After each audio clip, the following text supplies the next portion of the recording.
आजकल एक word internet पर काफ़ी चर्चा में है। जी हाँ, मैं बात कर रहा हूँ नेपाल के जेन ज़ी की। हमें लगता था कि ये जनरेशन कुछ काम की नहीं है, आलसी है, बेरोज़गार है। लेकिन यही जनरेशन ने नेपाल की सरकार गिरा दी है। और तो और नेपाल के प्रधानमंत्री के.पी. शर्मा ओली को मजबूर किया है इस्तीफ़ा देने को। लेकिन यहाँ पर सवाल ये है कि ऐसा हुआ क्यों? कई इन्फ्लुएंसर और मीडिया यही बोल रहे हैं कि सोशल मीडिया पर हुआ बैन इसकी रियल वजह है। पर ये आधी हकीकत है, पूरी हकीकत मैं बताता हूँ आपको इस वीडियो में, तो लास्ट तक वीडियो तक ज़रूर बने रहें। नेपाल में ये जब प्रोटेस्ट शुरू हुआ उससे कुछ दिनों पहले सोशल मीडिया पे ये 2 हैशटैग काफ़ी चर्चा में चल रहे थे, जिसमें से एक था हैशटैग नेपो किड्स और दूसरा था हैशटैग करप्शन। जिसमें से हैशटैग नेपो किड में उन बच्चों को एक्सपोज़ किया जाता था जो नेपाल के नेता के रईस बच्चे थे, जो रईस से ज़िंदगी जीते थे। और वहीं दूसरी तरफ नेपाल के आम लोग भूखमरे और बेरोज़गारी से गुजर रहे थे।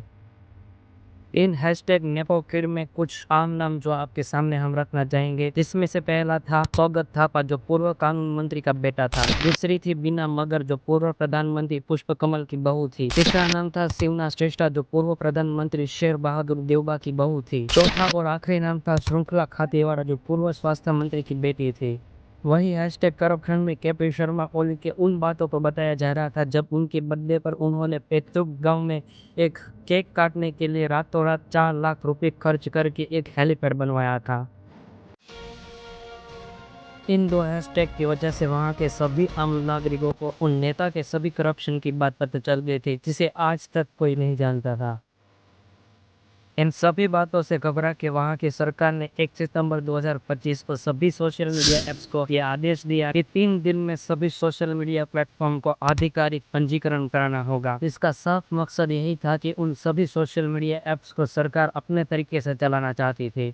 3 दिन में केवल एक चाइनीज ऐप टिकटॉक रजिस्ट्रेशन करवाने में सफल हुई, बाकी कोई भी ऐप्स ने रजिस्ट्रेशन नहीं करवाया, जिसके लिए 4 सितंबर 2025 को सभी प्रमुख ऐप्स को नेपाल सरकार ने बैन कर दिया, जिसमें Instagram, x, WhatsApp, Facebook, even YouTube भी शामिल था। इस डिसीजन के तुरंत बाद ही वहां पर प्रोटेस्ट चालू हो जाता है।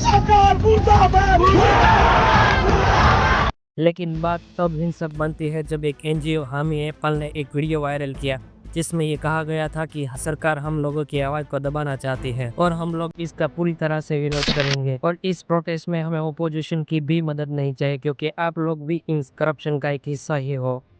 Banned by the government.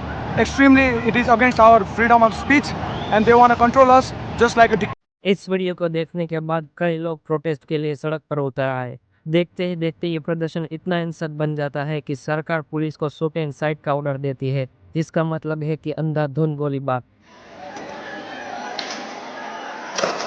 इस गोलीबार में तकरीबन 20 लोगों की मौत हो जाती है, जिसमें से कई स्टूडेंट भी थे। जैसे ही ये न्यूज़ मीडिया में फैलती है, वहाँ की जनता इतना भड़क जाती है कि सांसद को घेरकर उसे जला देती है। भड़की हुई जनता यहाँ तक ही नहीं रुकती बल्कि वो प्रधानमंत्री और पूर्व प्रधानमंत्री के घर को भी जला देती है। यहाँ तक कि फाइनेंस मिनिस्टर को जूतों से मारती है।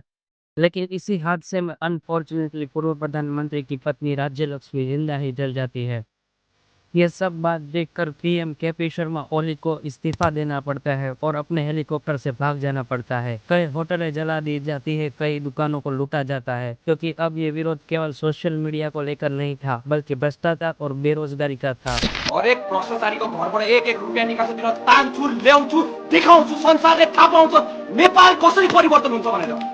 आखिरकार 12 सितंबर 2025 को पूर्व सुप्रीम कोर्ट की चीफ जस्टिस सुशीला कार्की को अंतरिम प्रधानमंत्री नियुक्त किया जाता है, जो कि नेपाल की पहली महिला प्रधानमंत्री बनी। इस प्रोटेस्ट में अब तक कुल 51 लोगों की मौत हुई और हजारों लोग घायल हुए हैं। लेकिन मैं आपसे पूछना चाहता हूँ कि क्या जेन ज़ी का सरकार के सामने ये विरोध सही था? आपकी राय हमें कमेंट में जरूर बताएं।